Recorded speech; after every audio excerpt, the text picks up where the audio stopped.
Welcome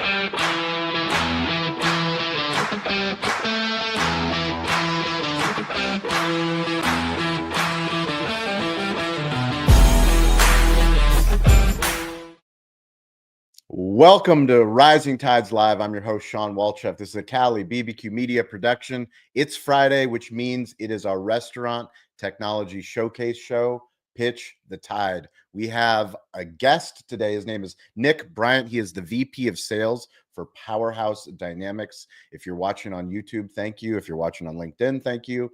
Wherever you're watching, we want you to be a part of this show. You can go to betheshow.media/Rising Tides. You can join the show. You can come up. You can give some feedback. Today, we're going to learn all about Powerhouse Dynamics. I'm very excited to have Nick on. Let's go ahead and bring him up onto the stage. Nick, what's going on? Hey, Shawn. How are you doing? I'm doing fantastic. Welcome to the show. Thank you for being here. I'm going to give you the floor and let you share the story and let our community know. If you're watching this, Digital Hospitality, the podcast, this will be replayed on Spotify, on Apple Podcasts, on YouTube. Thank you for subscribing. Thank you for sharing. We're growing this community. A rising tide lifts all ships. No matter where you are, this community shows up. So all the major restaurant and technology events throughout the country and in different countries, we show up, and we're trying to build a very strong community. And Nick, we're grateful to have you go. So floor is yours, my friend. Go for it. Yeah, I appreciate it. So what I want to pitch today is really just talk about IoT, what that means, and how we're impacting and driving change in the hospitality industry. I am Nick Bryant. As Shawn said, I'm the Vice President of Sales for Powerhouse Dynamics, the makers of the Open Kitchen platform. Okay. So one thing that we've known for a long time, hospitality has been in my blood. I've done it for over 25 years on both sides of the counter, from an operator with a big publicly traded company all the way down to a regional franchise level, helping scale out a pizza chain located and based out of Houston. So I know what operators go through, and it's really interesting to see this awesome evolution of how digital tech can impact businesses, especially coming out of COVID. So I want to talk about a little bit of the challenges that we see, that we hear on a daily basis. So Mike, if you want to go to the next one. So today's challenges, what we hear and what we see is the lack of visibility. Labor is hard to come by. So you often have one person running and managing multiple, restaurants all over that scale. From, talked with somebody a couple of weeks ago, a facilities manager that operates 140 units across the Southeast. And he just says, Nick, I don't know what I don't know. So oftentimes I'm troubleshooting in the dark. So lack of visibility across the enterprise or multi-unit has been an issue. Rising cost, like I mentioned, labor in general, it's hard to come by. So people are trying to stretch individuals to the point of, where they just frankly get fed up and can't manage it, and then move on to maybe a smaller brand or somebody that will give them the resources. And then inefficiencies. So tons of manual processes, a bunch of reactive, hey, it's hot in here. Hey, my grill's not working. Hey, my oven isn't heating. And any time a piece of equipment is down, that's obviously lost revenue opportunities. We often hear when you go in, if you wanted, a fountain drink, or if you wanted that and it's out, you're going to go back and say, hey, I came in for, a Diet Pepsi, or, I want a shake, or, if your pizza oven's down on a Friday night, that's a real issue, and that's lost revenue opportunities. And that obviously grows with negative publicity, and we all know the power of social media. So we do our best to listen to those operators and really try to solve a problem that they have at their individual brands. Go to the next one, Mike.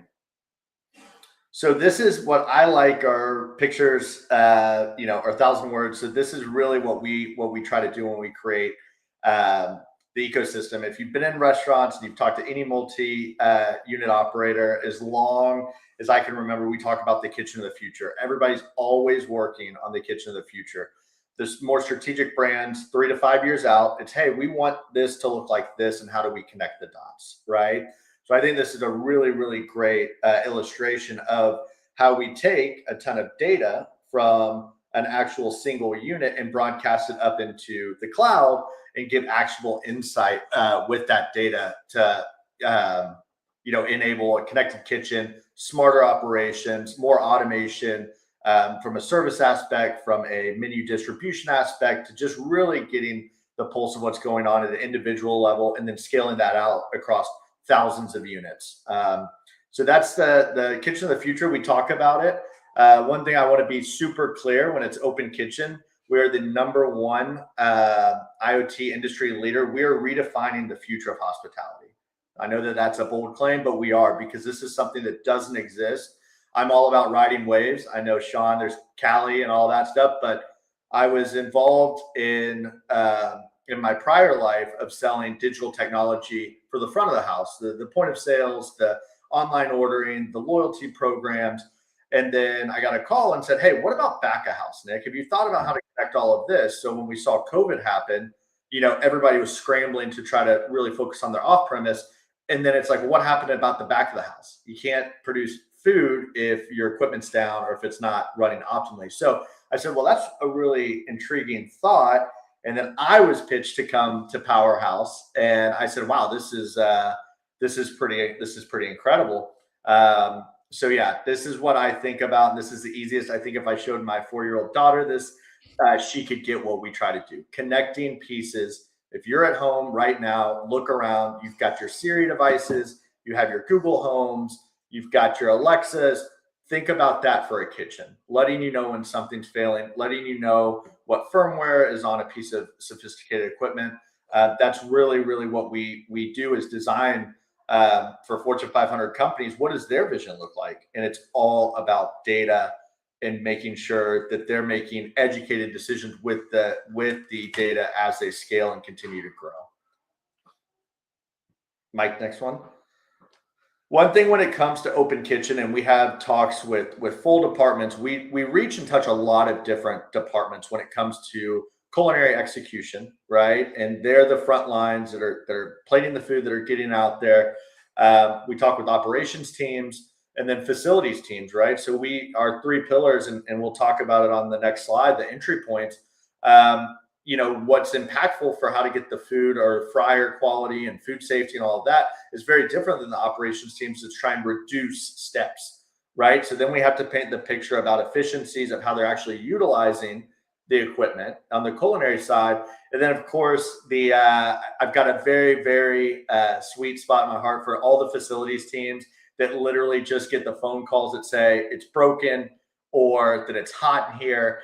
These guys are really the front lines that try to move and do the service calls and work with Service Channel and ServiceNows to try to make sure that they're making sure that all of their locations are operational. So the facilities teams typically are who we talk with first to try to identify a problem, and then it kind of scales out. If I gave you this box of insight, who would use it? Where do we point it? Who needs to see it?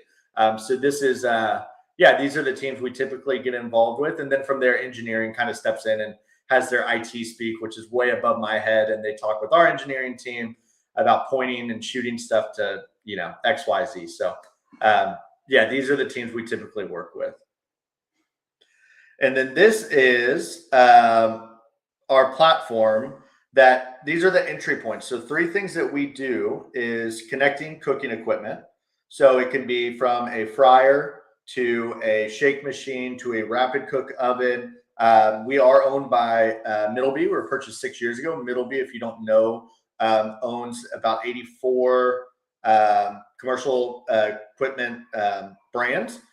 So chances are, I say it in my head, Middleby is everywhere. You go into most, if not any chain restaurant, and they're going to have a piece of equipment that's owned by Middleby. We were acquired 6 years ago because this was a strategic vision of, hey, we've got all of this, and people, long go the days of just, I want to have a fryer, turn it on and start cooking. Well, we want to see failure. We want to see oil quality, right? We want to see how it's being used. Are the set points correct? When are they being turned on? So then that's they've really added a lot of great fuel to the fire of helping push us and saying, hey, this would be a good integration for something like a Turbo Chef. This would be great for a Pitco fryer. So every day is different, and every brand's got a different use case of what they want and expect out of the data that we pull. Refrigeration temperature management is the second thing. So You can ask a lot of restaurants, hey, what happens if your walk-in goes down? They say, oh, well, we just lose $5,000 to $8,000 of inventory. So that's a really, really good entry point for us, is to throw some temp sensors around, and we monitor those, and we can send alerts 3 different ways: email, text message, push button notification, or you can dive into the actual web-based platform. We have a mobile app as well. But temp monitoring, I think it's kind of crazy when you talk to a lot of major brands, they don't have that, because a walk-in cooler going down on a Friday night is just an absolute nightmare. So temp management and temp monitoring is an automated HACCP logs. We do a lot of work in the school districts where they manually have to go and do temp logs. Everybody's got a checklist, punch list. So we can actually automate those and ensure that they're not being pencil whipped because you're busy on a Friday. And then energy management. So energy management is where we got our start at 16 years ago. AI-enabled smart thermostats, full control for enterprise, setting schedules, controlling lockouts, and then really monitoring energy consumption and mitigating that with not having certain rooftop units on at certain times during the day. And I know that there's some I've heard from a bunch of West Coast brands, a lot of OSHA regulations around having to maintain a certain level of temperature. And if you have a rooftop unit that's underperforming, they can physically come and shut down your establishment. So we all 3 of those 3 things are ways to get into Open Kitchen. It's exciting that it's not a one size fits all, and we're the only platform in the space that offers all 3 in a single pane of glass. You're going to have people that do energy management. You're going to have others that do temp monitoring. A couple individual brands try to do their own version of connected equipment. But again, we have a very open source to where we don't care if it is just a middle B brand. We integrate with a lot that we'll talk about in the next few slides. So temp monitoring, like I said, kind of somebody referred to it as the gateway drug the other day. Really easy to get in there. We catch one walk-in cooler going down, again, saving those big ticket items. We had a notable nationwide chain, predominantly all proteins, a big steakhouse. We had temperature monitoring there. We caught on a Friday night right after a fresh truck roll and saved them $22,000 of inventory by notifying their GM at 10:30 at night to move all of the inventory either into the freezer or another location. So he calls up all of his management team. They're loading up trucks, literally taking out, sirloins, ribeyes, filet mignon, and moving that to the second, the closest location. So temp monitoring, easy to get in. If you got questions about that, let me know. But that's kind of what we first start off as. Let's throw some of that. If we catch a walk-in going down, which everybody knows it's going to go down on a Friday about 4:30, ready for the dinner rush. But that's the first one.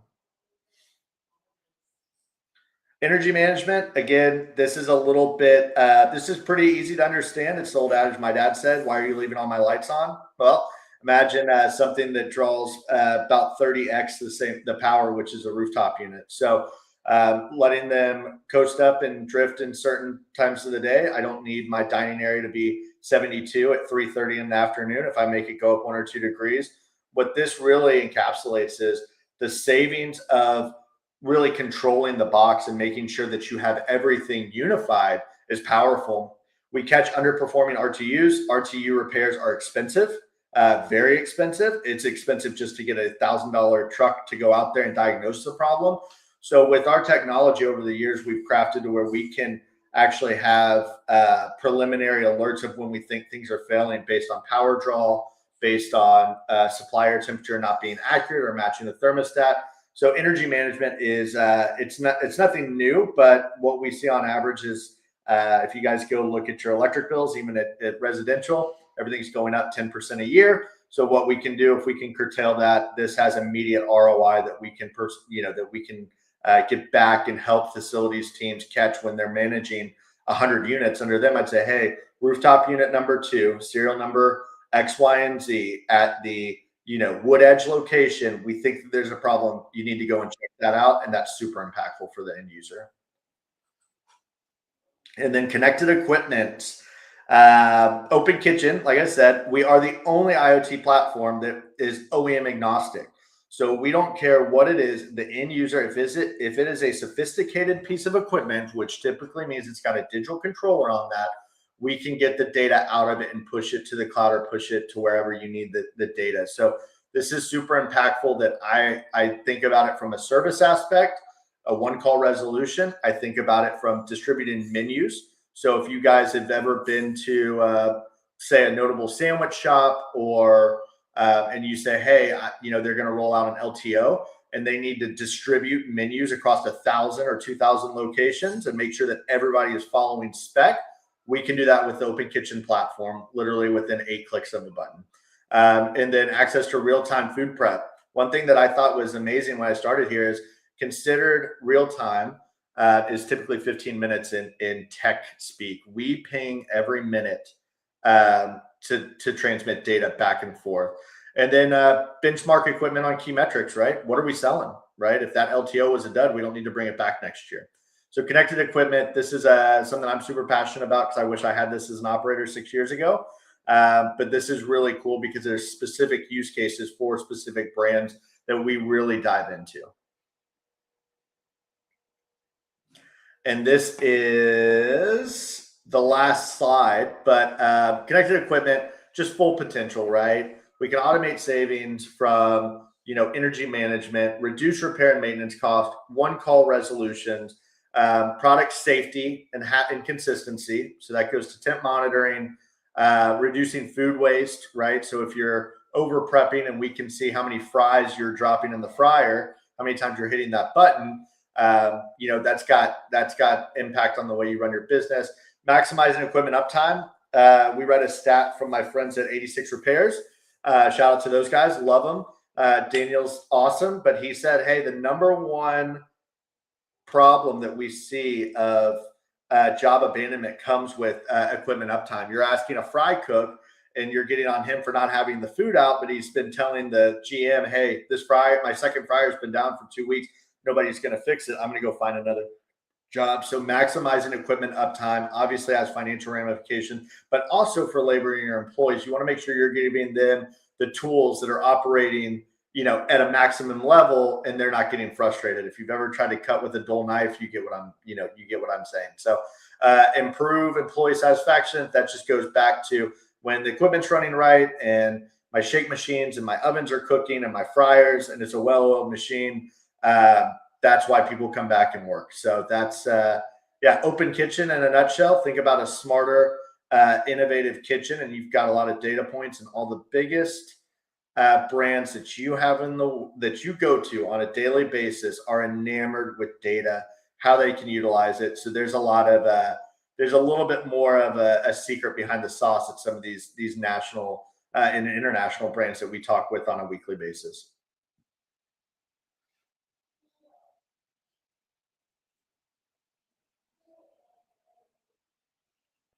You're muted, John. I'm usually never muted. Great job, Nick. First question is how many customers do you guys have? So if we go by rooftop, we're in 16,000 locations. Yep. With over 50,000 pieces of equipment connected. Wow. So yeah, my feedback, and I guess logos too are impressive. So like leading with I'm sure you work with the top brands, right? Yeah. I wish I could. I knew that would be a conflict. We have pretty crazy NDAs with really? Oh yeah. I mean, if I told you, what McDonald's. So you can't tell prospects that you work with certain brands. Is that your NDA or the brand's NDA? It's both. So you can go on the website and see some of them that have given us. Yeah. But data secrecy is a big, and how they're utilizing it. So the same fryer could be sold across, and it could be sold across from McDonald's to Burger King to Raising Cane's. So if I had to tell you how Raising Cane's is utilizing data versus McDonald's, we do have an ethical wall as far as, what we want to. But again, we don't get into that minutia, but what's really cool lately is we've seen a lot of, I call them how would I say? Because they're brands that you wouldn't have really expected to be really engaged with this. Yep. But there's a brand. So Firehouse Subs right now is rolling out a fry program, right? And that's a brand that, it wasn't, it's not Jersey Mike's. It wasn't anything that's really gaining that notoriety. Well, if you go look at their last 4-quarter earnings, they're crushing it. They're doing a fantastic job, and they are all on board about data, how they're utilizing it. There's another notable smoothie chain, and the name's in it, but they're rolling out a food program, and they've never had food before, and data is at the forefront of what they want to do, and they're rolling out of this. So a lot of brands, you would expect, you guess it, that the Chick-fil-A's of the world, the McDonald's of the world, you would expect them to be, light years ahead, and they've got pretty good stuff, but they still come to us and ask for, hey, what would we do with this? What about the hardware? How do we connect all of this? So there's every day is different, and what Raising Cane's wants is very different than than what a Burger King wants or anything like that. So it's pretty cool. We've got to protect some of them because we do have a long-lasting historic relationship with most of them. But I mean, most of them are pretty open to talking about, like, hey, this is how we want to use it. But we're really at the early stage of architecting how, data, because there's not if I ask you right now and you're running your kitchen, Shawn, if I could solve one thing with data that keeps you up at night, what would it be? And you'd have to think about that. Yep. And that's the same question I have to ask with, Fortune 500 companies. Hey, if I could solve this with this grill, what would that do for you? And they say, well, we don't know, Nick, because we've never done it. This is change management, right? Which is difficult. Do you consider yourself more hardware side or software or data? Software. We're trying. We are doing our best to get out of. Right now, we're working on embedding these digital controllers inside and getting out. Now, obviously, our parent company, Middleby, is equipment. They're all hardware, or all but software in general, we're really focusing now on. We've got dashboards. Dashboards are great. There's also dashboard fatigue. So we're really asking people how they want to package the data and where to send it. BI tools. A lot of people. Where are the bigger brands? Because I'm guessing your ICP is more mid-market and enterprise. It's all enterprise. Yeah. I would say there's still a laggard. I still think we're way ahead of what. I think it's so far ahead. It's crazy. 2026, we're this far ahead of how many pieces of equipment are out there that are not connected, that don't talk to financial models, that don't talk to point of sale model. I mean, it's exciting. It's exciting because it is the Wild West. It is. We sit on a lot of more thought leadership calls with big brands of how it could work. And what we do is ask them to design what their kitchen of the future would look like and where we would play a part in it, right? And where we would sit. So, I think we're definitely, I think this is a 10-year road. This isn't a hey, I'm going to develop my own POS, or hey, I'm Wingstop and I'm going to do my own online ordering, right? Yeah. Great, awesome. We're going to leave, the big national, website builders or whatever. It's I think it's not infant stage because we're out there, we're in market, we're selling thousands of pieces of connected equipment a year. It's really, I think what's really cool is we're seeing a lot of leadership at major brands kind of phase out and bring new, young, innovative minds that see what this could be. And then we just sit back and say, yep, we can do that. Yep, we can do that. How do you want to do this? So I think that's the challenge, is we touch so many departments, like I mentioned, that it's almost like finger pointing of, am I going to have to manage all the data? Are we going to throw it in this tool? Is the facilities guy going to be able to see it? I think that's where maybe the rub is right now, is we're just now seeing these chief information officer titles pop up, or CTOs, chief technology officers. That was not a title, 10 years ago. No, not for restaurants. No chance. No. So now that we're seeing these people come in and identify inefficiencies, it's really exciting. This year was it was an incredible year, tons of buzz, and just a lot of great. Well, what if we pulled this lever and we can do this? This would save me we had a guy say with just oil. He did a model just reducing their oil cost by knowing when the oil life was at 0 and they needed to change it because you could change oil, prematurely. He quantified it like this would save us $20 million a year just in oil spend, just by having. And I said, well, maybe we need to charge you more for your licenses, but so yeah. It's those it's those cool aha moments when they think about radical scalability. Yeah. When the independent operator at Nick's Pizza, this would be a little bit too much, and I can be more reactive to it. But if I'm Nick's Pizza at 100 units, 1,000 units, 2,000 units, and I'm running the show with 6 people, that's just you're just doing more firefighting, and you're not working. You're working harder, not smarter. So true. Great stuff. I'm going to kick it over. Doug, are you able to unmute?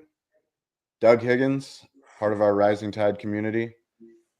Doug, hey, Shawn, how are you? Yeah, great. What's your question for Nick, or what's your feedback on the pitch? Sorry. I was tuned out for the last couple of minutes because I was you caught me at a moment I was handling a coding issue. All good. Yeah. Well, what are you working on a Friday? Oh man, I have a quoting engine that we've been building for the last couple months. To estimate the as-built drawing cost, for any space in the United States. Yeah, amazing. And so kitchens and all that included. Very cool. Any updates? Anything we can do as a community? We appreciate you joining, even as you're busy. Yeah, well, no, I appreciate it, and and sorry you caught me. You caught me. You're all good. At a distracted moment there, but no, I appreciate it. I'll be announcing this pretty soon. It's right now I'm just kind of at the mercy of when I get feedback on the on the iterations of the thing. So I'm just in the weeds of it, but appreciate it. You got it. Speaking of iterations, Nick, how do you guys solicit feedback from your top customers? Do you have an advisory board, or what do you guys do? We do. We have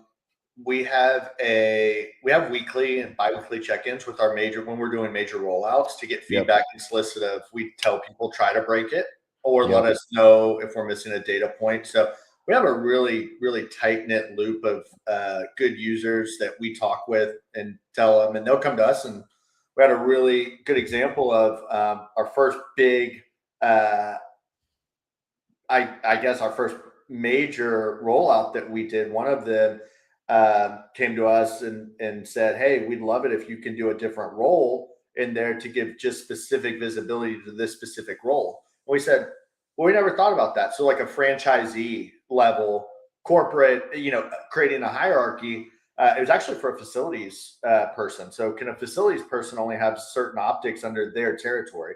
And we said, that's a really great idea. And we, of course we knocked it out for them, and they super appreciative. But yeah, we often, I ask, some of my power users, and they'll say, this is a nice to have. And I say, give me the need to haves in the software. What are the need to have? The nice to have of, telling me the water temperature and a bean to cup coffee machine. Yeah, that's great.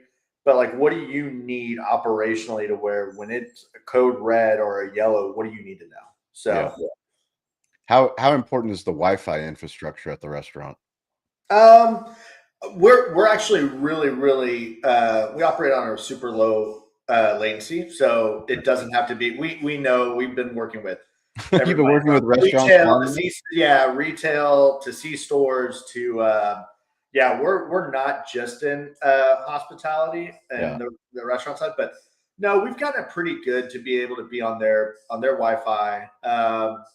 We will caution and do test off the beginning. So if you need to add an additional gateway, we give, that feedback of saying, hey, it's kind of a weak signal, but all of our stuff gives us the Wi-Fi signal in the dashboard, and they'll say, hey, maybe move this here or whatever. So that hasn't been a super issue, and all of our stuff's redundant. So even if you go offline, as soon as you come back online, it's going to automatically resync and then push all of the data that it's stored up into the cloud. So that's been important. Yeah. Awesome. Dean LeBay, what's your question or feedback? Oh, I'm jazzed. A while back, you remember when Ashwin was talking about pricing, dynamic pricing? Remember that? Yep. Well, as I'm an older guy, but growing up, you remember Breaker 19, Breaker 19, CB radio? Yep. Well, part of that was, you always had somebody in front that would tell you that there's a problem ahead, you need to slow down. Yep. And with this system that I understand that Nick has, it's basically, that's kind of what that is. It's the information highway, and what it is with the Internet of Things, he's basically telling you, the system tells you when you're fixing to have a problem. You mentioned 86 repairs. I mean, those guys got to love. Yep. Oh no, we lost Dean. Yeah, can you share a little bit more? We're 86 repairs. We're huge fans. Daniel and the entire team. They do amazing work. Can you just share a little bit more about the partnership? Yeah, we talk with them about how this could be a service and maintenance program just as much as it can, tell you about product mix and what your sell through is. So Daniel and I met several years ago, infant stage, and we just started to kick the can about, what could this be? We talk at every NRA show. We have dinner. We'll go to like an RTI after event. So he essentially what they could do. We're looking for a good mutual customer. They're savory brands. It's great, but we're looking for somebody that's kind of in this ecosystem of, I'm buying this piece of Middleby equipment and then I'm utilizing 86 repairs, and then we want to sit and fit in the middle and find out how to automate and shoot data to them. Yeah. We're not there yet because it's all we just have these awesome thought leadership conversation of how it could work and should work, but that's a big strategic focus for us on the service, is how to automate truck rolls based off severity of what we see in the software, which would be, Shawn, could you imagine, or Mike, you're operating a restaurant, you're really busy, and then handyman Steve shows up and says, hey, I'm here to fix the AC unit, and you say, what do you mean there's no problem? And they said, no, there is. Your compressor's down, I've already fixed it, I'm out the door. Zero guest complaints on comfort. Amazing. I mean, we think about,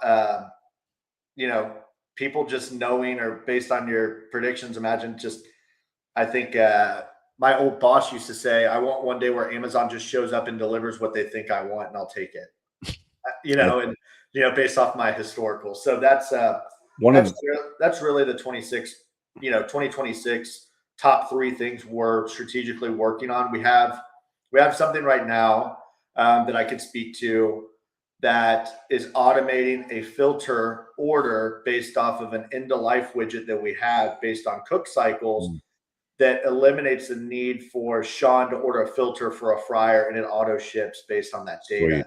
So that's our first, we wanted to start baby steps, but it's working. We've had orders, and the end user, what it does is it protects from them going on Amazon and buying some non-OEM product, right?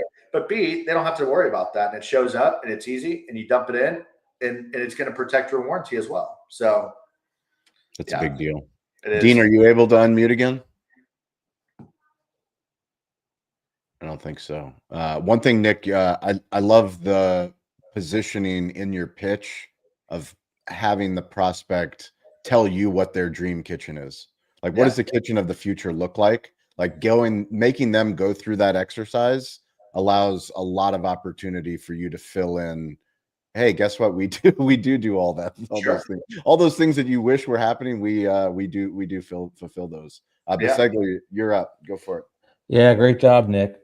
You said something just after the pitch now that was interesting when you were talking about fryer losing oil and it giving you information once you need to have it back. I was thinking if you were driving a car and it didn't have your gas gauge and you were just kind of driving it like, okay, like, do I have gas or not? And like that information, thinking of it from a restaurant perspective, how important it is to have that kind of data. I'm curious from your end, if it's like a franchise or more than multi locations, if something were to happen in one place, is the data then shared to other restaurants that might have similar equipment so that they can kind of be in sync. If you're seeing a trend in one restaurant, that it might be something that could help another location, if that's something that you guys have thought of.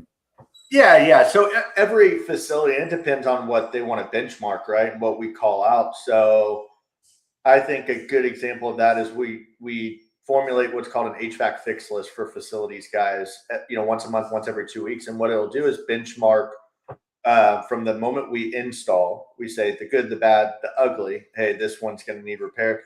But it really helps out when you're managing a huge fleet of saying, okay, these assets are old. We're spending way too much money on repairing these. We need to allot budget to replace these next year because we've spent X, Y, and Z. So typically, yes, I mean, most restaurants, if you're raising canes, you're using the same fryers across the whole fleet. What we're seeing as far as benchmarking now is when they're buying new equipment, right, versus old equipment, and they're saying, hey, we've got to upgrade now because we're saving so much and there's so much value in this one-touch controller. Will that help phase out our legacy equipment, right? So we're doing benchmarking as far as that. We're also looking at, we were nominated for, and we won a Kitchen Innovation Award for Oil Smart, and there's like huge dollars involved in that, where we've worked with major chicken chain, and they said, hey, we spend X amount of hundreds of millions of dollars on oil, right? And we said, okay, well, with a TPM sensor, most people, if I ask a restaurant, we filter the oil on Thursdays. Why? Did you cook the exact same amount of food from Thursday to Thursday? That a lot of that, and you're literally just dumping money down the drain. I'm like, well, you're only using these 2 out of a 4-vat fryer, so why are you filtering all this oil, right? Or why are you polishing and wasting all of this? So again, we're a little bit ahead of, I think, the ask as far as benchmarking, because this connected equipment, what people are buying, this is like a last 3-year kind of evolution that we're seeing. But I think benchmarking as well, as far as like, we noticed that somebody was using a rapid cook oven and hitting the same button over and over for an egg sandwich, right? I said, that's crazy how many egg sandwiches you guys are selling at 4:30 in the afternoon. And they said, oh, well, where's the button placement? It's the fastest, easiest button. It's like you go and they don't toast the same way or whatever, so they weren't following spec. Yeah. So then they call the manager, and I said, well, that's you guys' button. We just put it there. And then they go back, and yeah, sure enough, they watch the same cook use the same cook cycle over and over for egg sandwich, avocado toast, sandwich, because it was easy, right? Yeah. Restaurateurs and cooks are the masters of, just putting Band-Aids over. Yeah, just, hey, we're gonna just be as efficient as possible, and we don't care about the end user. We just want the sandwich off the line, hit the button, and keep going. So. Yeah, and from a pitch perspective too, I love when you gave some of those examples, like when you talked about the walk-in and the temperature. You had to move the meat from one location to another. Like for me, that resonates. Just seeing those examples and telling me them, I thought was a really, really effective for someone as well as me who doesn't own a restaurant or is not there. Like it was really, it's like it kind of clicked in my head. Well, you have a fridge at home, and based on how old you and I know you've had a fridge go out on you at some point in your life. Totally. And you open it up, you go to bed and you're like, hey, the ice looks kind of soft. And then you wake up the next morning and you're like, how long has all this frozen food been thawed out? And you just, I don't take the gamble. I'm like, well, there's $250 worth of chicken nuggets and Tostitos pizza rolls going in the trash. No, I was thinking just as a homeowner, like it would be nice to know when that happens. Yeah. It would have saved money in groceries. You got $500 of groceries in there. And it's like, imagine a national chain. And that's what's funny too, when you talk with them, there's a lot more that do not have temp monitoring than there are that do have temp monitoring. And this is easy. I mean, this is a sensor that's literally, maybe the size of an, and you throw it in, it's on the Wi-Fi, and guess what? When it gets above 42 degrees, it's going to say, hey, Shawn, did you leave the door open, or are you getting a truck roll, or is your prep cook going in and out? Like that's easy. We the temp monitoring is like an easy get in there, and then we start to really spider web off of that and create what I like to call like a really sophisticated ecosystem based off that. Awesome. Dean, did you have any follow-up? You got cut off. I don't know. I got too excited. I'm sorry. Don't ever get excited don't ever be sorry for your excitement. No, I just, you know, I talked to, I think I talked to y'all about this, a while back. I said, when is somebody going to make that connection between the back of the house and the front of the house? Yep. When is somebody going to, when is this going to happen? And when I went to the NRA show this last year, there was two different people doing it, and I dropped by and they said, you need to go talk to Open Kitchen down there. And I said, really? And they said, yeah. So I don't know. I love going to NRA. I think it's the best show on earth, biggest show on earth. And Troy, the Troy Hooper. Oh my God, Troy. Do you know the Troy Hooper, Nick? Oh yeah. Who doesn't? Troy's famous. No, Dean, I appreciate your kind words, Dean. I mean, you've always been a super big advocate, and I just got kind of burnt out of selling the same, online ordering with, native loyalty. And I said, man, been there, done that, go with Toast, do a great job. You got big pockets. There's some other players that, that can help out. So when they approached me and the recruiter said, hey, what about, cooking equipment? I said, I don't know about that. That's not really. And they said, no, what about connecting? I'm all about software efficiencies. Utilize, we're doing some machine learning stuff now for those predictive and reactive maintenance of how to automate. So it's, it's a wave, and I love it every day. I love talking, and that's what it is right now. It's a lot of talking and just really architecting and designing what the kitchen of the future. It looks different for Pepper Lunch than it will for Chipotle, than it will for IHOP. Like the kitchen of the future is just, it's in the eye of the beholder, and we just try to help, create that with them. Well, let's go to the kitchen. Robots is what it's full of. Let's go to the kitchen of the future. Pepper Lunch Restaurant. Troy Hooper, who are you? What are you building? And what do you know about Powerhouse Dynamics? Or what questions do you have for Nick? Well, I missed the pitch. I know you did miss the pitch, but I think you're qualified enough. You've been enough pitches about restaurant technology that you're probably the most qualified to come in without any background of what's going on, and you can give us some valuable feedback. All right. Well, I'm Troy Hooper. I'm CEO of Hot Palate America, the parent company of Pepper Lunch Restaurants, co-CEO of the brand worldwide. We have 555 restaurants. I found out last night we will end the year with 559. We're at 555 right now. So we're the Gary V number right now. Let's go. But wish I had realized we were going to be 555 far enough in advance. I would have got Gary out to Hawaii for the Hawaii opening. Because that's the score that clinched it. That would have made sense, right? But anyway, so Japanese fast casual brand, also the host of the Pineapple Perspective podcast, wherever you listen to, but I'd encourage you to watch it on YouTube because the folks we have on are quite attractive and lovely like myself to watch as well as listen to.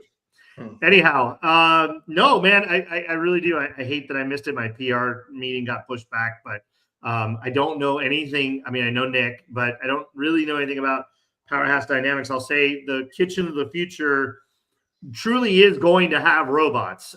It's kind of been slow going here in the restaurant industry. We've had some fits and starts, but I can tell you for a fact that robots are washing dishes at the Panera Test Center, Test Kitchen, and robots are doing other things in other restaurants that aren't just frying food. And sometimes robots is not, a humanoid with arms. It can be. It can be AI vision. It can be, other forms of intelligence, video monitoring intelligence where AI is helping you optimize your workflow in the kitchen or your accuracy or your guest experience in the dining room. We're going to be testing all of that as well. So, robots can mean a lot of things, but it's definitely tech forward. It's definitely integrated. I think there's going to be a lot of consolidation in the SaaS side of our industry, but we're going to see a lot of integration with hardware and middleware to really make things automate. Look, I think AI at the end of the day, we're going to leapfrog. If AI didn't exist, this process would take a really, really long time. I think we're going to leapfrog over a bunch of steps that we might have taken in more of an industrial avenue of development and innovation. I think AI is going to put us in a position to jump over quite a few steps and go from kind of what not really super big deal today in the restaurant physically to to no humans in any restaurant, in entire brands being made without humans. So well, let's do a fun exercise. Nick, you have 5 minutes to pitch Troy and Pepper Lunch restaurants on Powerhouse Dynamics. I'll make it specific. We're going to do it live. We're going to do it live right here, right now. Well, as a good steward and as a restaurateur, since I know Pepper Lunch, I will tell Troy how he can use it at Pepper. Fantastic.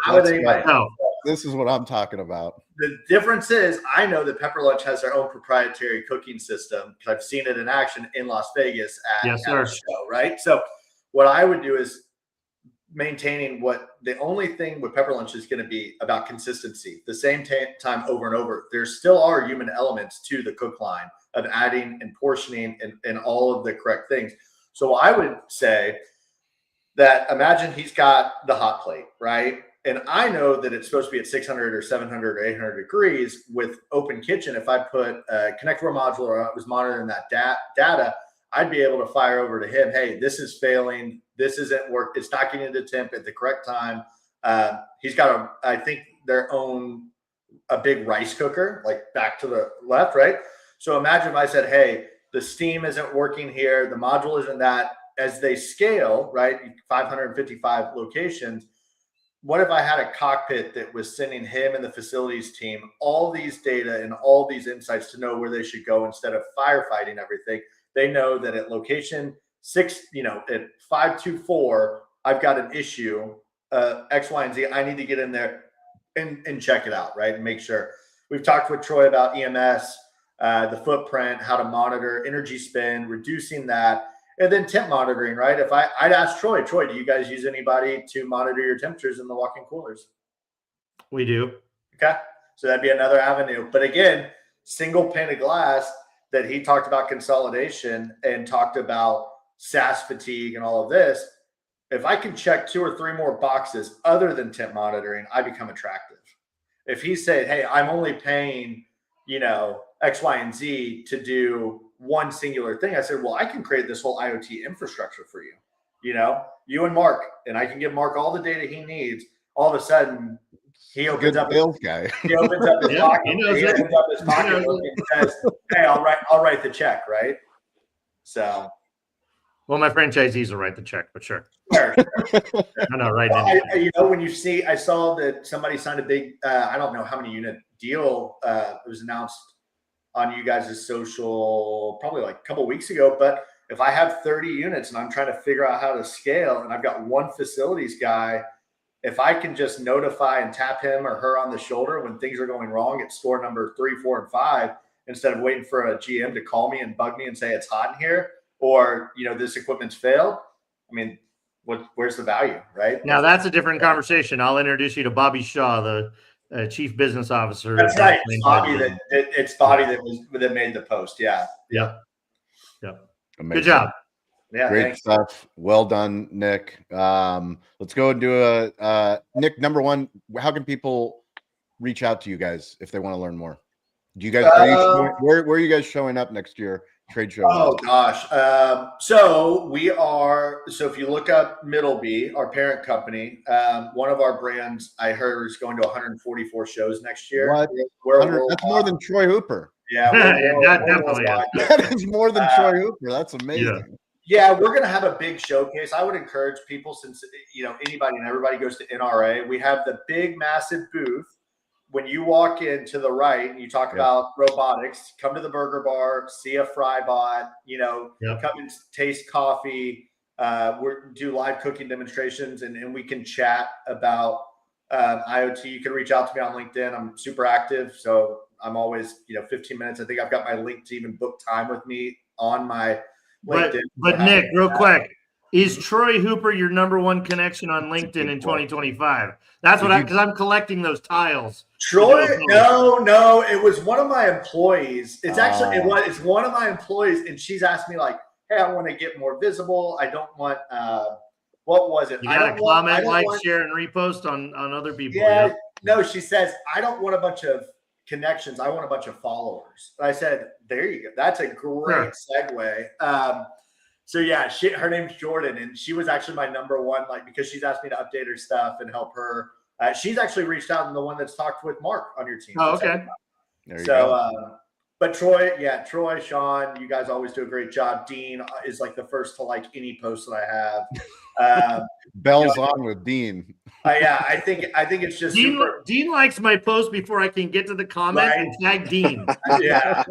Like I'm literally writing names at so and so at so and so. I don't even have to do it for Dean. Dean's already liked the post before I can hit the comment.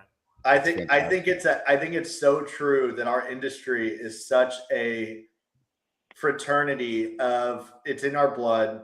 I talk about it. I think about restaurants. I can't even go out to eat anymore because I'm like, man, they can definitely do that like this, or man, they opened up a rapid cook oven tour. Like I just such an acute focus on how we can all get better in this community and grow. And we're in, I mean, these have been wild times, 5 years, right? And labor rising, and then tariffs this year. I'm like, can we catch a break at any avenue? Foot traffic down, digital pivot, right? Like my dad gets frustrated because he can't go and sit down in a dining room at a Wendy's anymore. He's like, they don't even have the dining room open. They want me to get it to go. And so there's this huge evolution. I said it at the beginning. We're redefining the future of hospitality. It's data, it's information, it's IoT. It's just really creating a tight-knit system that multi-unit operators can utilize, and then come back to us and say, this is great. That's awesome. Let's ask a quick question.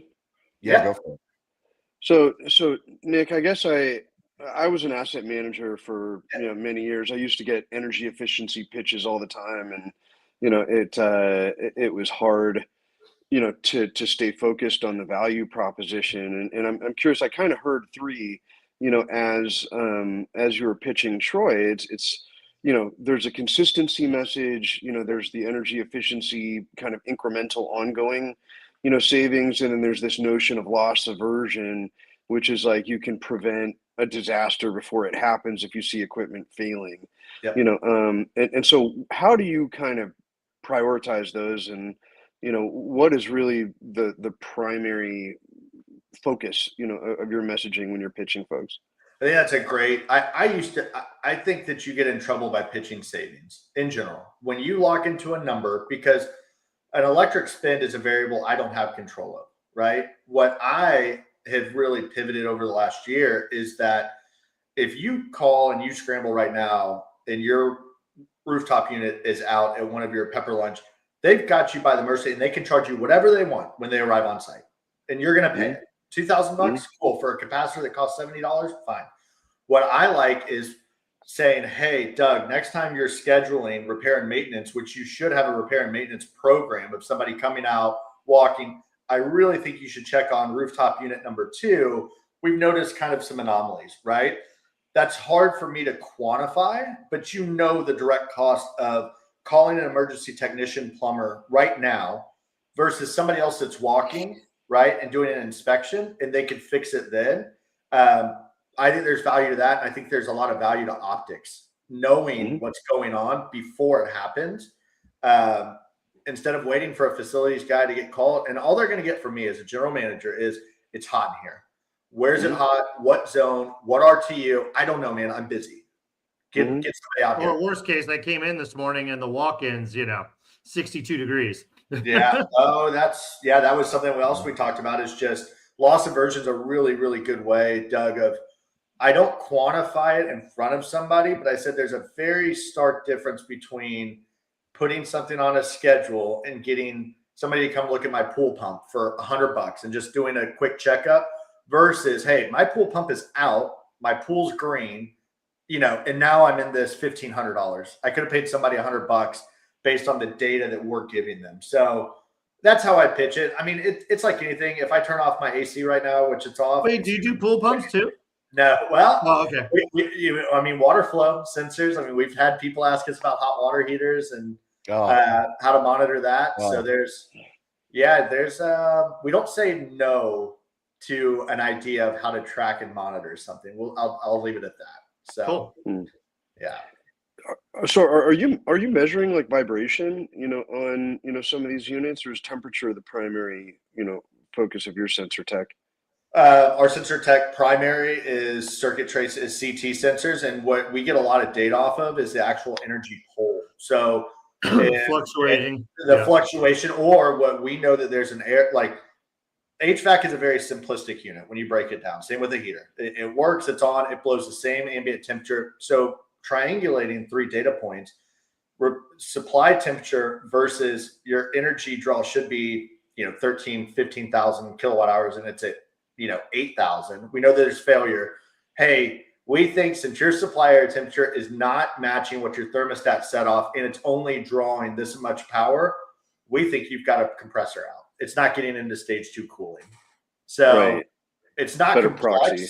But yeah, we've been doing it so long that we'll guess, or we'll say, hey, that, or we think your unit's iced over, it might've been left over. That was not like, food safety. So between all those data points, and then automating, we do automating based on like, say you think your foot traffic, can we have one zone drift higher in a non-peak time because maybe somebody's not back in the office area. So making that one unit, and then we take the technology and we really understand what that individual box is. Is it sun facing?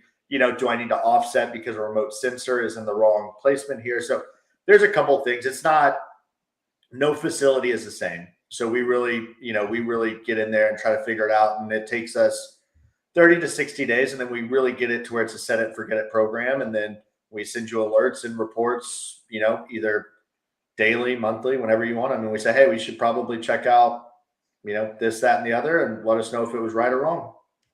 Mm-hmm. Great stuff. Awesome. Well, if you guys are watching this, just a reminder, 2026, these are our last Wednesday and Friday shows of the year.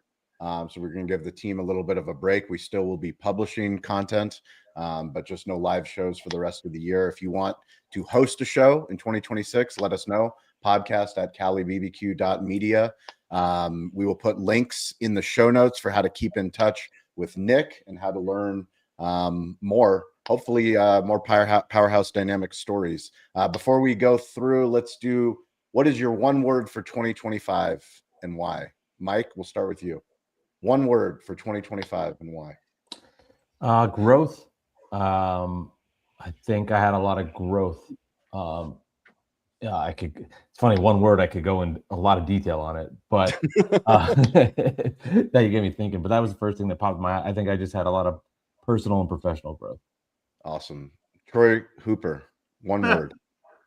I got a lot of words for 2025. It's community. You'll see that in my post tomorrow, on Monday probably, but it's community. Will you tag me in that post? Yes, I will. You're welcome. Good. Thank you. But yes, I spent a lot of time with this community. I met a lot of new people. I learned a lot of new things. I stretched myself and spoke about new things, surprised myself at the response. So yeah, overall, at the end of the day, blown away by the support, the love, the cheerleading that I've got out there in the universe. So yeah, community, it's all about people. Love it. Nick, how about you?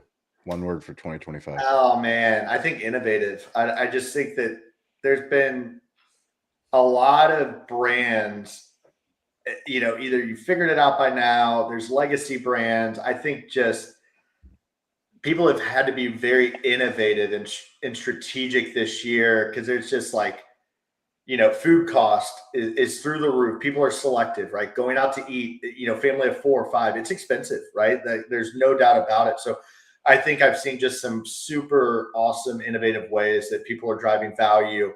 Value doesn't just come from a Big Mac meal. Value can come from an experience. It can come from, Troy community, right? Showing up, supporting. Pepper Lunch is a prime example. It's an innovative concept, right? Nobody else does it. So I think innovation has been key this year. And now that, going back to Powerhouse, this was the first year that we've really seen these innovative conversations come to light and rolling out across, national chains. And it's just teaching us so much, it's invaluable. So awesome. How about you, Doug? One word for 2025. Well, I'm tempted to second growth there, Mike. I think I don't like AI so much, as the word, right? But I think thematically, actually, I think the word is slop. The actual word of the year was slop. But anyways, go ahead. Yeah. But yeah, I mean, growth and ingenuity. We got our first really big project a couple months ago and killed it. And that I think has opened a lot of doors. And now the technical. We've been waiting to really invest on the technical side and grow out the scalability of our platform. And that's just the most exciting part for me. So you're still kind of pre-scale, but right at that edge where we can invest in the tech and start to grow. And so I like growth. Awesome. Dean LeBay. Storytelling. I think that kind of takes into everything what everybody's saying: growth, innovation, and so on. Keep telling your story, because that's how you learn about each other and that's how you connect. And Nick, I mean, I can't wait to hear the stories, and I can't wait to see you in Chicago in May, and maybe we'll tell some stories together. Absolutely. Awesome. And I'll go ahead and wrap it up. My word for 2025 is commitment. I think from a team standpoint, from a personal standpoint, from a business standpoint, we have asked for commitment from our storytelling partners, and they have responded, which makes 2026 very exciting. We've made a commitment to this community. We've made a commitment to storytelling. In the beginning, no one's watching and no one cares and no one shows up. But this community is proof that it only takes small and few leaders to show up and show up for each other. For those of you that have been part of the community, for those that are listening, for those that are new, please join us. Come up here, come on stage. You don't have to come every week. If you do, that's phenomenal. But if you come once, we will be proof that when you do show up at a show in LA or a show in Vegas or a show in Chicago, you will be welcomed. The rising tide does lift all ships, and the commitment is there. Nick, thank you for your commitment to us today. Thank you for telling the story today. We can't wait to see you in real life. And thank you all. Thank you, Mike, for producing. Thank you, Stover, Kyle, the entire Cali Barbecue Media team, but more importantly, the Rising Tide community that keeps showing up. We appreciate you guys. Troy, Dean, Doug, Mike, and Nick, thank you guys for being here today. And we'll catch you all in 2026. You got it. Happy holidays, everyone. Holidays. Take care. See you guys. Bye. Great show, guys.